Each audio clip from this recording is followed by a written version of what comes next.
समुपस्थितं कविं प्रजाविसर्गे निजशासनार्हणं बभाष ईषत्स्मितशोचिषा गिरा प्रियः प्रियं प्रीतमनाः करे स्पृशन्.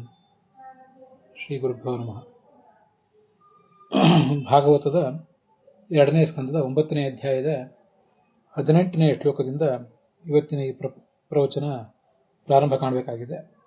ಕಳೆದ ದಿವಸ ಮತ್ತು ಇವತ್ತು ನಾವೇನು ಭಾಗ ಕೇಳ್ತಾ ಇದ್ದೀವಿ, ಇದರ ವಿಶೇಷ ವ್ಯಾಖ್ಯಾನಾಂಶಗಳನ್ನು ನಾನೀಗ ಹೆಚ್ಚು ಹೇಳ್ತಾ ಇದ್ದೆ. ಮುಂದಿನ ಭಾಗದಲ್ಲಿ ಅವುಗಳನ್ನು ಹೇಳಲಿದ್ದೇನೆ. ಕಥೆಯ ಮುಖ್ಯ ಭಾಗವನ್ನು ಮಾತ್ರ ಈಗ ನಾನು ಸ್ಪರ್ಶಿಸ್ತೇನೆ. ವ್ಯಾಖ್ಯಾನ ವಿಶೇಷಗಳನ್ನಲ್ಲದೆ ಕೇವಲ ಅಲ್ಲಿಂದ ಸಿಗುವಂಥ ಕೆಲವು ಸಂದೇಶಗಳೇನಿರ್ತವೆ ಅವುಗಳನ್ನು ಮಾತ್ರ ಈಗ ಹೇಳಿ ನಾನು ಮುಂದುವರಿಯುವರಿದ್ದೇನೆ. ಚತುರ್ಮುಖ ಬ್ರಹ್ಮ ಪರಮಾತ್ಮನನ್ನು ಕುರಿತು ತಪಸ್ಸು ಮಾಡಿದ.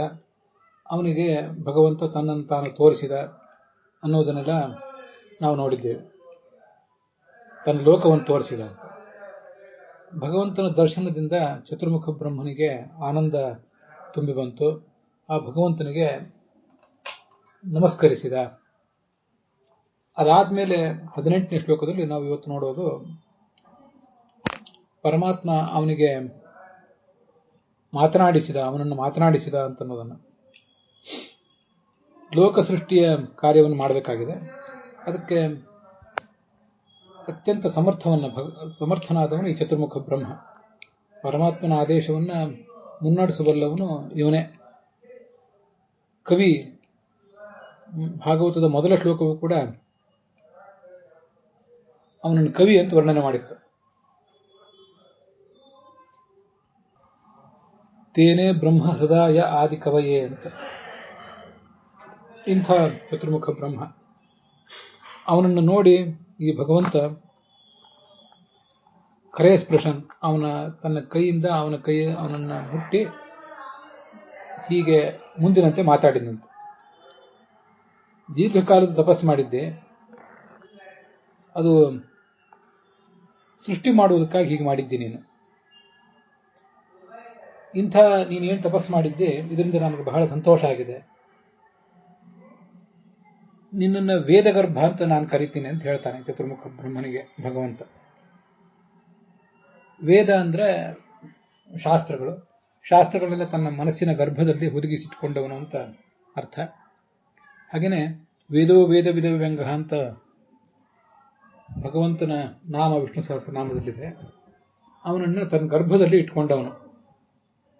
ಸರಸ್ವತಿ ಮತ್ತು ಚತುರ್ಮುಖ ಬ್ರಹ್ಮ ಹಾಗೇನೆ ಪ್ರಾಣ ಮತ್ತು ಭಾರತೀಯರಿಬ್ಬರು ಕೂಡ ಭಗವಂತನನ್ನು ತಮ್ಮ ಗರ್ಭದಲ್ಲಿ ಇಟ್ಕೊಂಡು ಅವನನ್ನು ಜಗತ್ತಿಗೆ ತೋರಿಸಿಕೊಟ್ಟವರು. ಇದು ಬೇರೆ ಬೇರೆ ಕಡೆ ಎಲ್ಲ ಬಂದಿದೆ.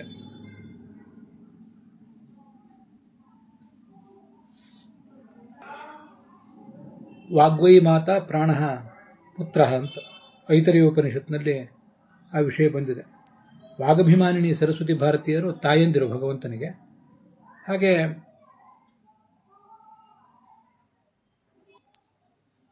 ಆ ಚತುರ್ಮುಖ ಬ್ರಹ್ಮ ಆತನ ತಂದೆ ಅಂತ.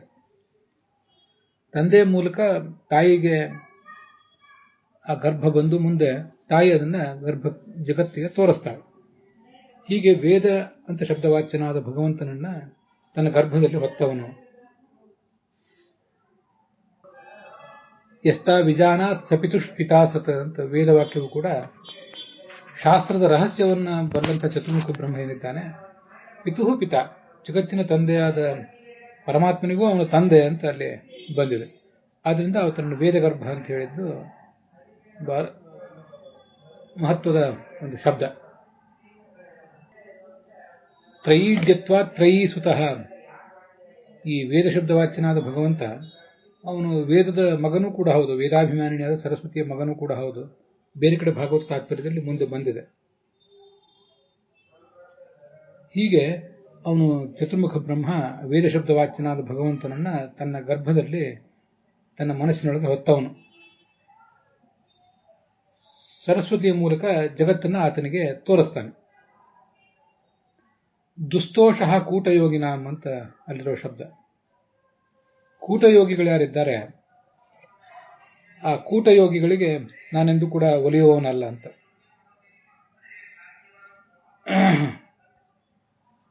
ಈ ಶಬ್ದ ತುಂಬಾ ಅದ್ಭುತವಾದದ್ದು. ಕುಯೋಗಿ ಅಂತ ಕೆಲವು ಕಡೆ ವರ್ಣನೆ ಮಾಡ್ತದೆ ಶಾಸ್ತ್ರ ನಮ್ಮನ್ನು. ಇಲ್ಲಿ ಕೂಟಯೋಗಿ ಅಂತ ಹೇಳಿದೆ.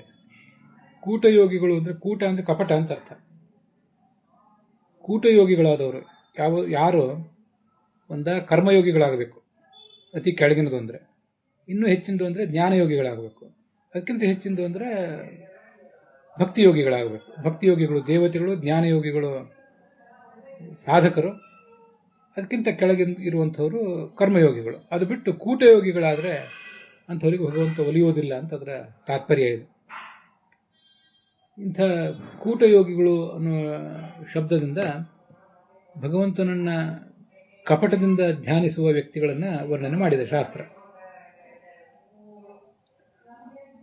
ನಿನಗೆ ಬೇಕಾದ ವರ ಕೇಳು, ನಾನು ವರೇಶ, ವರವನ್ನು ಕೊಡಬಲ್ಲೆ. ಸರ್ವಶ್ರೇಯ ಪರಿಶ್ರಾಮ ಪುಂಸಾಂ ಮದ್ದರ್ಶನಾವಧಿ. ನನ್ನ ಒಂದು ದರ್ಶನ ಆಯಿತು ಅಂದ್ರೆ, ನನ್ನ ದರ್ಶನ ಆಗುವವರೆಗೆ ಎಲ್ಲ ಶ್ರೇಯಸ್ಸುಗಳು, ಜನರಿಗೆ ಬೇಕಾದ್ದೆಲ್ಲವೂ ಕೂಡ ತಡೆ ಹಿಡಿಯಲ್ಪಟ್ಟು ನಿಂತಿರ್ತವೆ. ನನ್ನ ದರ್ಶನ ಒಂದಾದ್ರೆ ಎಲ್ಲವೂ ಕೂಡ ಸಾಧಕರಿಗೆ ದೊರೆತಂತೇನೆ. ಅದಕ್ಕೆ ನಿನಗೆ ಯಾವ ವರ ಬೇಕು ಅದನ್ನು ಕೇಳು ಅಂತ ಚತುರ್ಮುಖ ಬ್ರಹ್ಮನಿಗೆ ಭಗವಂತ ಹೇಳ್ತಿದ್ದಾನೆ. ಸರ್ವಶ್ರೇಯ ಪರಿಶ್ರಾಮ ಅಂದ್ರೆ ಸಾಧನ ಮಾಡುವಾಗ ಏನೋ ಒಂದು ಆಯಾಸ ಆಗ್ತದೆ ಸಾಧಕನಿಗೆ, ಆ ಆಯಾಸ ಅಂತ ವ್ಯಾಖ್ಯಾನದಲ್ಲಿ ವರ್ಣನೆ ಮಾಡ್ತಾರೆ ಯಾದವಾರ್ಯರು. ಎಲ್ಲ ಶ್ರೇಯಸ್ಸುಗಳ ಫಲಗಳ ಒಂದು ಪರಿಶ್ರಮ ಅಂದ್ರೆ ಸಾಧನದ ಆಯಾಸ, ಅದು ನನ್ನ ದರ್ಶನ ಆಗುವವರೆಗೆ. ನನ್ನ ದರ್ಶನ ಆಗ ಬಿಟ್ರೆ ಎಲ್ಲ ಆಯಾಸವೂ ಕೂಡ ಪರಿಹಾರ ಕಾಣ್ತದೆ. ಅಥವಾ ಪರಿಶ್ರಮ ಅಂದ್ರೆ ಪರಿಪಾಕ ಅಂತ ಅರ್ಥ. ವಿಜಯಧ್ವಜರು ಅರ್ಥ ಬರೆಯುವಂತೆ ಎಲ್ಲ ಕಲ್ಯಾಣಗಳ ಪರಿಪಾಕ, ಅದರ ಒಂದು ಕಲ್ಯಾಣಗಳು ಒಂದು ನಿರ್ದಿಷ್ಟ ಅವಧಿಯಲ್ಲಿ ಆಗಬೇಕು ಅಂತ ಇರ್ತದಲ್ಲ, ಆ ಅವಧಿಯ ಪಕ್ವತೆ ಬರುವುದು ಯಾವಾಗ ಅಂದ್ರೆ ಭಗವಂತನ ದರ್ಶನ ಆದಾಗ. ಭಗವಂತನ ದರ್ಶನ ಆದಾಗ ಸಾಧನೆಯೂ ಪಕ್ವ ಆಯಿತು, ಕಾಲವೂ ಪಕ್ವ ಆಯಿತು, ಎಲ್ಲ ಅಪೇಕ್ಷೆಗಳು ಈಡೇರಿ ಬಿಟ್ಟವು ಅಂತಾನೆ ಅದರ ಅರ್ಥ.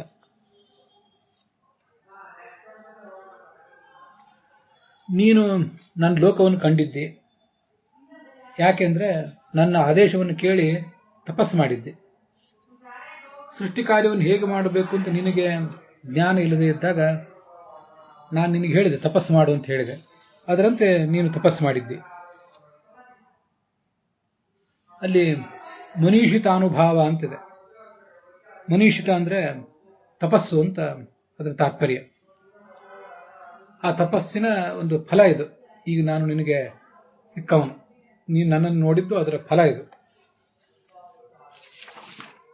ನನ್ನ ಆದೇಶವನ್ನು ಶಿರಸಾವಹಿಸಿ ಮಾಡಿದ್ದರ ಫಲ.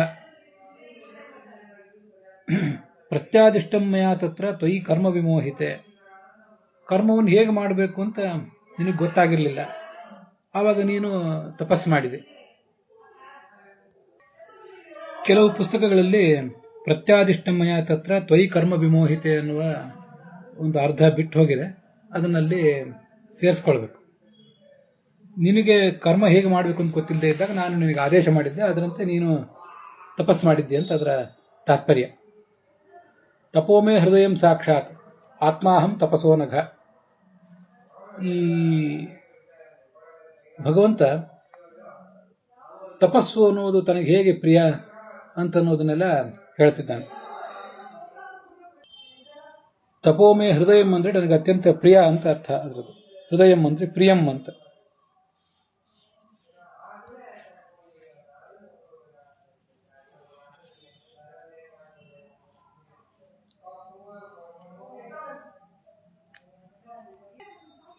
ಆಚಾರ್ಯರು ಭಾಗವತ ತಾತ್ಪರ್ಯ ಬರೆದಿದ್ದಾರೆ. ತಪಃ ಪ್ರಿಯಂ ಸದಾ ವಿಷ್ಣು ತಪಸೈ ವಾಪ್ಯತೆ ಹರಿಹಿ. ಭಗವಂತನಿಗೆ ತಪಸ್ಸು ಅನ್ನೋದು ಬಹಳ ಪ್ರಿಯ, ಅದರಿಂದಲೇ ತಪಸ್ಸನ್ನು ಮಾಡಿಯೇ ನಾವು ಅವನನ್ನು ಪಡೆಯಬೇಕು. ಸ್ವಯಂ ಚ ತಪಸೈ ವೇದಂ ಬಿಭರ್ತಿ ಜ್ಞಾನಮೇವಹಿ. ಈ ಜಗತ್ತೆಲ್ಲವನ್ನು ಕೂಡ ಅವನು ತಪಸ್ಸಿನ ಮೂಲಕವೇ ಸೃಷ್ಟಿಸಿದ್ದಾನೆ, ಪಾಲಿಸ್ತಾನೆ, ಹಾಗೆ ನಾಶಪಡಿಸ್ತಾನೆ. ಇಲ್ಲಿ ತಪಸ್ಸಂದ್ರೆ ಜ್ಞಾನ ಅಂತಾನೆ ಅರ್ಥ. ಜ್ಞಾನರೂಪೋ ಹರಿಹಿ, ಭಗವಂತ ಜ್ಞಾನರೂಪ. ಜ್ಞಾನವೀರ್ಯ ಜ್ಞಾನಬಲ ಜ್ಞಾನಾನಂದ ಉದಾಹೃತಃ. ಇದು ಬೃಹತ್ ಸಂಹಿತ ಅನ್ನೋ ಮಾತನ್ನು ಆಚಾರ್ಯರು ಉದ್ಧರಿಸಿದ್ದಾರೆ. ಭಗವಂತನ ಅವನ ವೀರ್ಯ, ಅವನ ಬಲ, ಅವನ ಆನಂದ ಎಲ್ಲವೂ ಕೂಡ ಜ್ಞಾನರೂಪವಾದದ್ದೇ. ವೀರ್ಯ ಮತ್ತು ಬಲಗಳಿಗೆ ನಮಗೆ ನಮ್ಮ ದೃಷ್ಟಿಕೋನಕ್ಕನುಸಾರವಾಗಿ ಒಂದೇ ಅರ್ಥ ಅಂತ ಕಾಣಿಸ್ತದೆ. ಅದನ್ನು ಸ್ವಲ್ಪ ಸ್ವಲ್ಪ ವ್ಯತ್ಯಾಸ ಮಾಡಿ ನಾವು ತಿಳ್ಕೋಬೇಕಷ್ಟೆ. ಇನ್ನೊಬ್ಬರಿಗೆ ಮಣಿಯದಿರುವ ಬಲ, ಇನ್ನೊಬ್ಬರನ್ನು ಮಣಿಸುವ ಬಲ ಇತ್ಯಾದಿ ರೂಪವಾಗಿ ಅದಕ್ಕೆ ಬೇರೆ ಬೇರೆ ಕಡೆ ಅರ್ಥ ಹೇಳಿದ್ದಾರೆ. ಆ ಅರ್ಥಗಳನ್ನು ನಾವಿಲ್ಲಿ ತಿಳ್ಕೊಳ್ಬೇಕು. ಸೃಜಾಮಿ ತಪಸೇ ವೇದಂ ಭಾಗವತ ಹೇಳ್ತದೆ. ತಪಸ್ಸಿನ ಮೂಲಕವೇ ನಾನು ಈ ಜಗತ್ತನ್ನು ಸೃಷ್ಟಿಸ್ತೇನೆ. ಗ್ರಸಾಮಿ ತಪಸಾ ಪುನಃ, ತಪಸ್ಸಿನ ಮೂಲಕ ನಾನು ನುಂಗುತ್ತೇನೆ. ಮತ್ತೆ ಬಿಭರ್ಮಿ ತಪಸಾ ವಿಶ್ವಂ, ನಾನು ಜಗತ್ತನ್ನು ಪಾಲಿಸುವುದು ಕೂಡ ತಪಸ್ಸಿನ ಮೂಲಕವೇ. ವೀರ್ಯಮ್ಮೇ ದುಸ್ತರಂ ತಪಃ, ನನ್ನ ಶಕ್ತಿ ಅಂದ್ರೂ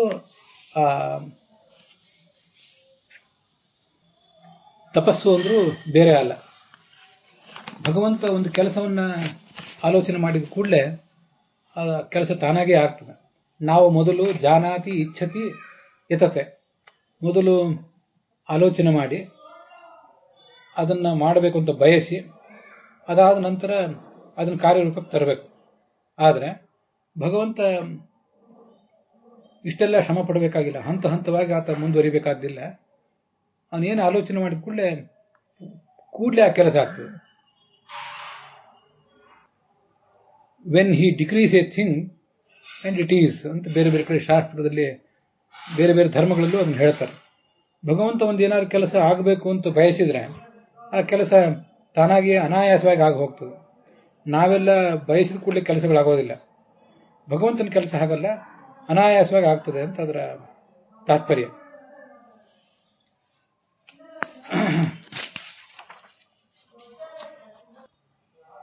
ಜ್ಞಾನ ಅನ್ನುವುದು ಭಗವಂತನ ಎಲ್ಲಾ ಗುಣಗಳಲ್ಲೂ ಬಹಳ ಮುಖ್ಯ ಗುಣ ಅಂತ ನಂದೊಂದು ಅನುಸಂಧಾನ.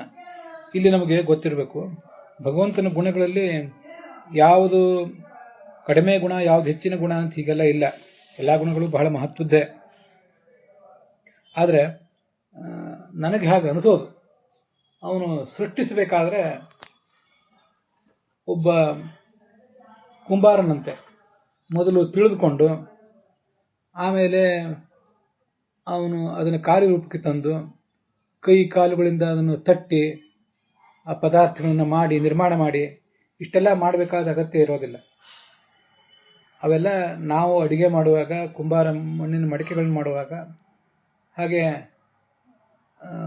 ಅಕ್ಕಸಾಲಿಗರು ಬಂಗಾರದ ಸಾಮಾನುಗಳನ್ನು ಮಾಡುವಾಗ ಎಲ್ಲ ಕಡೆ ಹೀಗಿರ್ತಿರ್ತದೆ. ಆದರೆ ಭಗವಂತಂದು ಹಾಗಿರೋದಿಲ್ಲ. ಅವನೇನು ಆಲೋಚನೆ ಮಾಡಿದ ಕೂಡಲೇ ತಾನಾಗೇ ಆ ಕೆಲಸಗಳಾಗ್ತವೆ.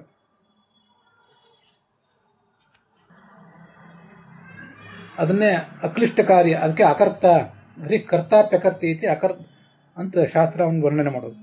ಕರ್ತ ಹೌದಾದ್ರೂ ಕೂಡ ಅವನನ್ನ ಅಕರ್ತ ಅಂತ ಶಾಸ್ತ್ರ ವರ್ಣನೆ ಮಾಡ್ತದೆ.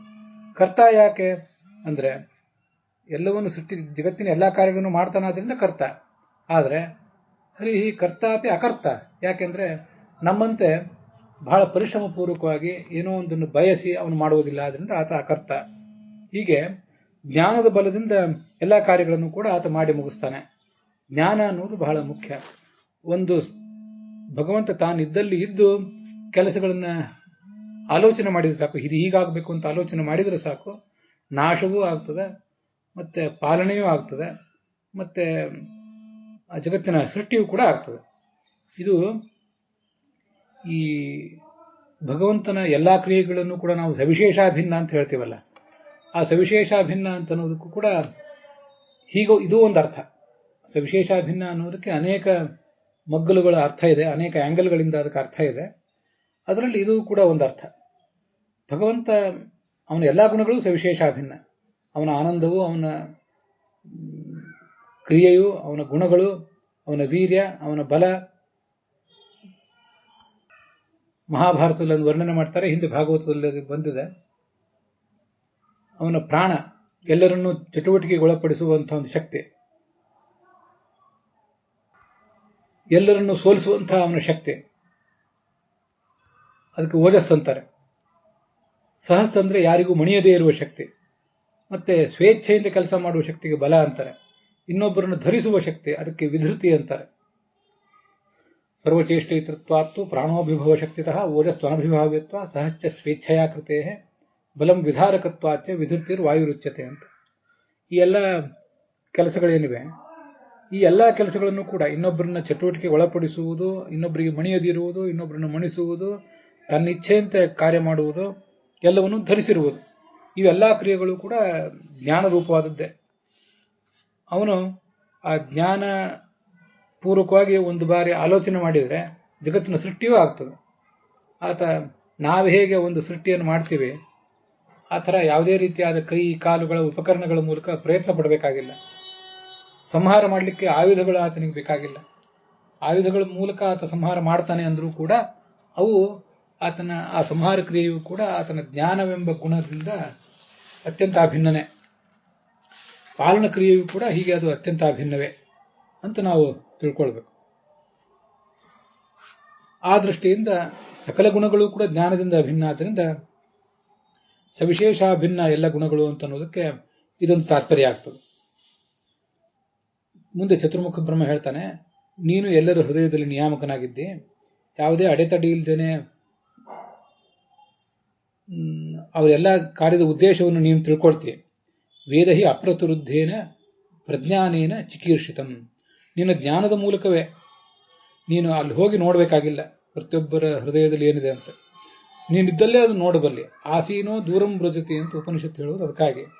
ಅವರ ಹೃದಯದಲ್ಲಿ ನೀನು ಈಗಾಗಲೇ ಹೊಕ್ಕಿ ಇದ್ದೇ ಇದ್ದೆ. ಸರ್ವಭೂತಗಳ ಅಧ್ಯಕ್ಷ ನೀನು. ಅಧ್ಯಕ್ಷ ಅಂದ್ರೆ ಅಧ್ಯಕ್ಷ ಅಧಿಪತಿ ಪ್ರೋಕ್ತಃ ಯದಕ್ಷಾಣಿ ಅಸ್ಯಚ ಉಪರಿ ಅಂತ ಗೀತಾ ಪ್ರಸ್ಥಾನದಲ್ಲಿ ಆಚಾರ್ಯರು ಒಂದು ಪ್ರಮಾಣವನ್ನು ಉಲ್ಲೇಖ ಮಾಡಿದ್ದಾರೆ. ಈ ಜಗತ್ತಿನ ಎಲ್ಲ ಜಡಗಳು, ಚೇತನಗಳು, ಸ್ಥಾವರಗಳು, ಜಂಗಮಗಳ ಮೇಲೆ ಈ ಭಗವಂತನ ಅಕ್ಷಾಣಿ ಇಂದ್ರಿಯಗಳ ಕಣ್ಗಾವಲಿದೆ. ಹೀಗೆ ಸೂಪರ್ವೈಸ್ ಮಾಡ್ತಾ ಇದ್ದಾನೆ ಪ್ರತಿಯೊಂದನ್ನು ಕೂಡ. ಅದರಿಂದ ಅದನ್ನು ಅಧ್ಯಕ್ಷ ಅಂತಾರೆ. ಗುಹಾಂ ಅಧ್ಯಕ್ಷ ಅವಸ್ಥಿತ ಗುಹಾಂ, ಪ್ರಾಣಿಗಳ ಹೃದಯ ಗುಹಾದಲ್ಲಿ ನೀನಿದ್ದಿ. ಗುಹಾಂ ಪ್ರವಿಷ್ಟಾವಾತ್ಮಾನವು ಅಂತ ಬ್ರಹ್ಮಸೂತ್ರ ಆತನನ್ನು ವರ್ಣನೆ ಮಾಡ್ತದೆ. ಗುಹಾಂ ಪ್ರವಿಷ್ಟೋ ಸುಕೃತಸ್ಯ ಲೋಕೆ ಋತಂ ಪಿಬಂತೋ ಸುಕೃತಸ್ಯ ಲೋಕೆ ಗುಹಾಂ ಪ್ರವಿಷ್ಟವು ಪರಮೇ ಪರಾರ್ಧೆ ಛಾಯಾತತ್ವವು ಬ್ರಹ್ಮವಿದೋ ವದಂತಿ ಪಂಚಾಗ್ನೇಯೋ ಯೇಚ ತ್ರಿನಾಚಿಕೇತಾಹ ಅಂತ ಕಾಟಿಕೋಪನಿಷತ್ತು. ಗುಹಾಂ ಪ್ರವಿಷ್ಟವು, ಗುಹೆಯಲ್ಲಿರುವ ರೂಪಗಳು ಯಾವುದದು? ಆತ್ಮ ಮತ್ತು ಪರಮಾತ್ಮ ಅಂತ ಎರಡು ರೂಪಗಳು. ನಿವಿಷ್ಟೋ ಹೃದಯ ನಿತ್ಯಂ, ಆತ್ಮ ಅಂತರಾತ್ಮ ಎಂಬ ಎರಡು ರೂಪಗಳಿಂದ ಒಳಗಿದ್ದಾನೆ ಭಗವಂತ. ಅದಕ್ಕೆ ಇಲ್ಲಿ ಗುಹಾ ಅಂತ ಬಂತಲ್ಲ, ನೆನಪು ಬಂತು ಅಂತ ಹೇಳಿದೆ. ಅದರಲ್ಲಿ ಆತ್ಮ ಎಂಬ ರೂಪ, ಭಗವಂತನ ಆತ್ಮ ಎಂಬ ರೂಪ ದೇಹದಲ್ಲಿರ್ತದೆ, ಅಂತರಾತ್ಮ ಎಂಬ ರೂಪ ಜೀವನ ಹೃದಯದಲ್ಲಿರ್ತದೆ ಅಂತ ರಾಘವೇಂದ್ರ ಸ್ವಾಮಿಗಳು ತತ್ವ ಪ್ರಕಾಶಿಕ ಭಾವದೀಪದಲ್ಲಿ ವರ್ಣನೆ ಮಾಡ್ತಾರೆ. ಹೀಗೆ ಹೃದಯದಲ್ಲೇ ನೀನು ಇರೋದ್ರಿಂದ ಅವ್ರು ಏನೇನು ಮಾಡ್ಬೇಕು, ಅವ್ರಿಗೆ ಏನು ಆಗಬೇಕಾಗಿದೆ ಅನ್ನೋದನ್ನ ನೀನೇ ತಿಳ್ಕೊಂಡಿರ್ತೀವಿ. ಅಥಾಪಿ ನಾಥಮಾನಾಯ ನಾಥಯ ನಾಥಿತಂ ಪರಾವರೇ ಯಥಾರೂಪೇ ಜಾನೀಯಾಂತೆ ತ್ವರೂಪಿಣಃ.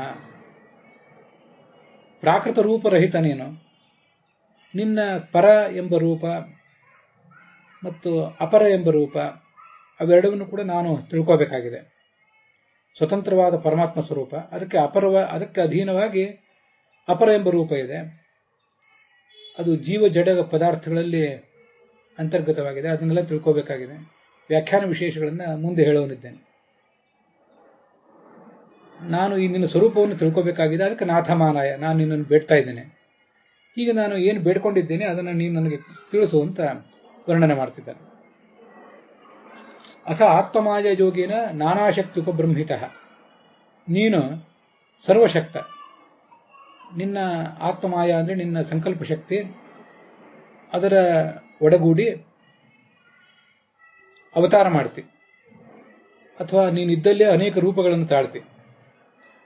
ಜೇಡರ ಹುಳು ಒಂದು ದಾರವನ್ನು ನಿರ್ಮಾಣ ಮಾಡ್ತದೆ, ಮತ್ತೆ ಅದನ್ನು ಕೊನೆಗೆ ನಾಶಪಡಿಸ್ತದೆ. ಹಾಗೆ ನೀನು ಕೂಡ ನಿನ್ನ ಅಧೀನವಾದ ಪ್ರಕೃತಿಯ ಮೂಲಕ ಈ ಜಗತ್ತನ್ನೆಲ್ಲ ನಿರ್ಮಿಸ್ತಿ, ಪಾಲಿಸ್ತಿ, ಹಾಗೆ ನಾಶ ಮಾಡ್ತಿ, ಅದನ್ನೆಲ್ಲ ನಾನು ತಿಳ್ಕೋಬೇಕಾಗಿದೆ. ನನ್ನ ಈ ಬಯಕೆಯನ್ನ ನೀನು ಈಡೇರಿಸಬೇಕು. ವಿಲುಂಪನ್ ವಿಸೃಜನ್ ಗೃಹನ್ ವಿಭ್ರದಾತ್ಮಾನ ಆತ್ಮನ.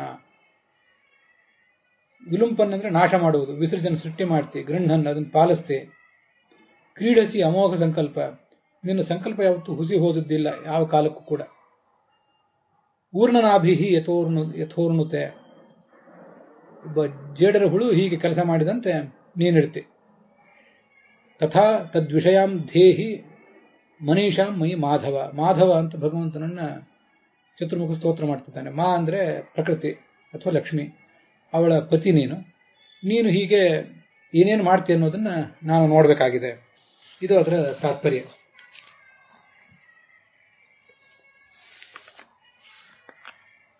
ಭಗವತ್ ಶಿಕ್ಷಿತಮಹಂ ಕರವಾಣಿ ಶತಂದ್ರಿತಃ ನೇಹಮಾನಃ ಪ್ರಜಾಸರ್ಗಂ ಬಧ್ಯೇಯಂ ಯದನುಗ್ರಹಾತ್. ನೀನು ಹೇಗೆ ಹೇಳ್ತೆ ಅದರಂತೆ ನಾನು ಸೃಷ್ಟಿ ಮಾಡ್ತೇನೆ.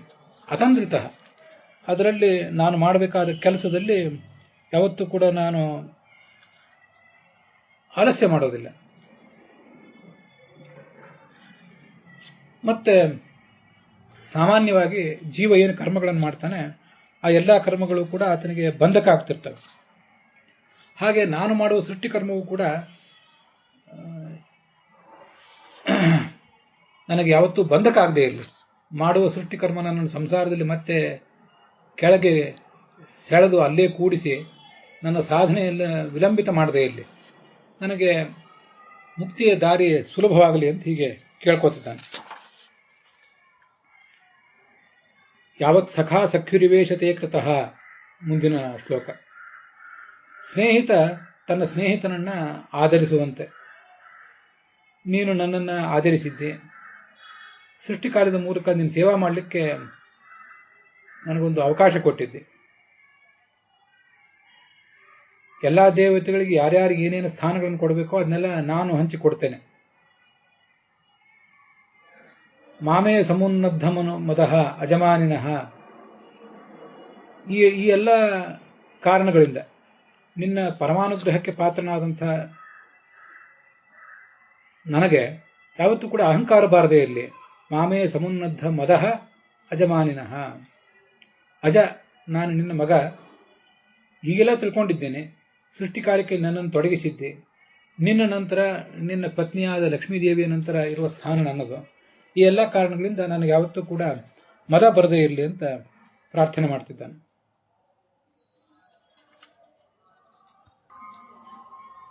ಹೀಗೆ ಚತುರ್ಮುಖ ಏನು ಪ್ರಾರ್ಥನೆ ಮಾಡಿದ್ದಾನೆ ಆ ಪ್ರಾರ್ಥನೆಯೊಂದಿಗೆ 29ನೇ ಶ್ಲೋಕದೊಂದಿಗೆ ಇವತ್ತಿನ ಈ ಭಾಗ ಸಮಾಪ್ತ ಆಗಿದೆ. 30ನೇ ಶ್ಲೋಕದಿಂದ ಆರಂಭಿಸಿ ಏನನ್ನ ಪರಮಾತ್ಮ ಆತನಿಗೆ ಹೇಳಿದ ಅನ್ನೋದನ್ನ ನಾವು ಮುಂದಿನ ಭಾಗದಲ್ಲಿ ನೋಡೋರಿದ್ದೀವಿ. ಹಾಗೇನೆ ಈ ವ್ಯಾಖ್ಯಾನ ವಿಶೇಷಾಂಶಗಳನ್ನು ಕೂಡ ನೋಡೋರಿದ್ದೀವಿ. ಇಲ್ಲಿಗೆ ಈ ಭಾಗ ಸಮಾಪ್ತ ಆಗಿದೆ. ಕುಸಿಯ ನಾಡಿ ಹೊಟ್ಟೆ ಹೊರೆವ ವಿಷಯದಲ್ಲಿ ರಸಿಕನೆಂದು ಕುಸಿಗೆ ಹಾಕಿದಿರುವ ಎನ್ನ ಋಷಿಕೇಶನೇ, ಈಶ ನಿನ್ನ ಚರಣ ಭಜನೆ ಆಸೆಯಿಂದ ಮಾಡುವ ದೋಷ ರಾಶಿ ನಾಶ ಮಾಡು ಶ್ರೀಶಕೇಶವ. ಶ್ರೀಕೃಷ್ಣಾರ್ಪಣ ವಸ್ತು.